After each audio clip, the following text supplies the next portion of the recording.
నిరీక్షణ prayer house మరియు centre సంఘముల తరపున ప్రభువు పేరిట మీ అందరికీ నా ప్రత్యేకమైన వందనములు. ఈ దినపు దేవుని మాట 34వ సంకీర్తన 17వ చరణం. నీతిమంతులు మొరుపెట్టగా యెహోవా ఆలకించును. 34వ సంకీర్తన 15-17 చరణాలలో నీతిమంతులంటే దేవునిలో నమ్మిక ఉంచి ఆయన పట్ల భయభక్తులు కలిగి ఉన్నవారు. అలాంటి వారి ఎడల దేవుడు ప్రత్యేక శ్రద్ధ కలిగి ఉంటాడు. వారు ఏ పరిస్థితిలో నుండి దేవునికి మొరపెట్టినా దేవుడు వారి మొర ఆలకించి వారికి జవాబు దయచేస్తాడు. కనుక వారు ధైర్యంగా ఉంటారు. అదే దేవుడు దేవునిని విసర్జించి వారి ఇష్టానుసారంగా జీవిస్తూ పాపంలో కూరుకుపోయిన వారికి విరోధంగా ఉంటాడు. 34వ సంకీర్తన 10-14 చరణాలలో నీతిమంతులుగా జీవించడం అంటే దేవుని యందు భయభక్తులు కలిగి ఆయన యందు స్థిరమైన నమ్మిక ఉంచి నిత్యము ఆయనతో సహవాసం చేస్తూ ఆయనను వెతికేవారుగా ఉండడం.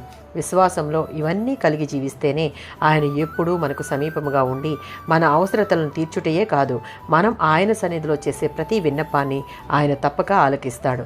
145వ సంకీర్తన 19వ చరణం. దేవుని దృష్టికి యథార్థ హృదయం కలిగి దేవుని మార్గంలో నుండి మరలక ఆయన ఎడల భక్తి శ్రద్ధలతో జీవించే వారిని ఆయన అలక్ష్యము చేయడు.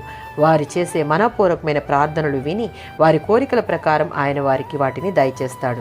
ఏ పరిస్థితిలోనైనా వారికి సహాయం చేసి వారిని రక్షిస్తాడు.